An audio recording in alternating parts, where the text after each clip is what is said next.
بسم اللہ الرحمن الرحیم۔ شروع کرتی ہوں اللہ کے نام سے جو نہایت ہی مہربان رحم کرنے والی ذات ہے۔ میرے سب دیکھنے والوں کو السلام علیکم۔ امید ہے آپ سب خیریت سے ہوں گے۔ یہ واقعہ خاتون جنت حضرت فاطمۃ الزہرا کے صبر کا ہے۔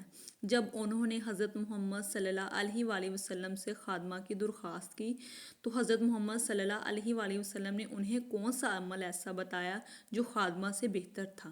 یہ جاننے کے لیے ویڈیو کے اینڈ تک میرے ساتھ بنے رہیے، شکریہ۔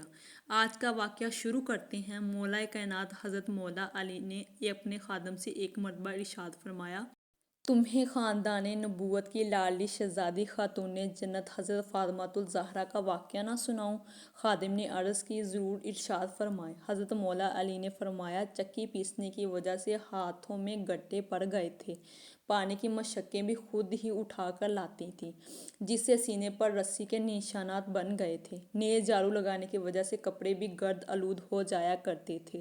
ایک بار تاجدار مدینہ صلی اللہ علیہ وآلہ وسلم کی خدمت میں کچھ لونڈیاں غلام آئیں۔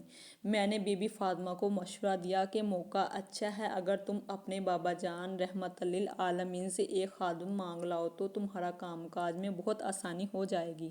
چنانچہ وہ حاضر ہوئیں، لیکن لوگوں کی بھیڑ بھاڑ کی وجہ سے بغیر بات چیت کے ہی لوٹ آئیں۔ دوسرے دن سرکار مدینہ صلی اللہ علیہ وآلہ وسلم خود گھر تشریف لائے اور استفسار فرمایا، کل تم کس لیے آئی تھی؟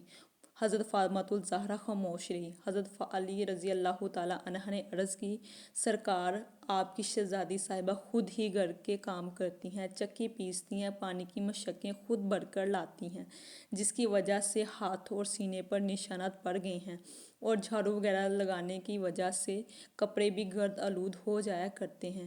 کل چونکہ حضور پاک صلی اللہ علیہ وآلہ وسلم کی خدمت میں کچھ لونڈیاں اور غلام پیش ہوئے تھے، اس لیے میں نے ہی مشورہ دیا تھا کہ وہ ایک خادمہ مانگ لو جس سے تمہاری سہولت ہو جائے گی۔ سرکار مدینہ صلی اللہ علیہ وآلہ وسلم نے فرمایا، بیٹی فاطمہ، اللہ سے ڈرتی رہو، فضائل کی پابندی کے ساتھ ساتھ گھر کا کام کاج بھی اپنے ہاتھوں سے ہی کرتی رہو، اور جب سونے کے لیے لیٹو تو سبحان اللہ اور الحمدللہ 33 بار اور اللہ اکبر 34 بار پڑھ لیا کرو، یہ تمہارے لیے خادمہ سے بہتر ہے۔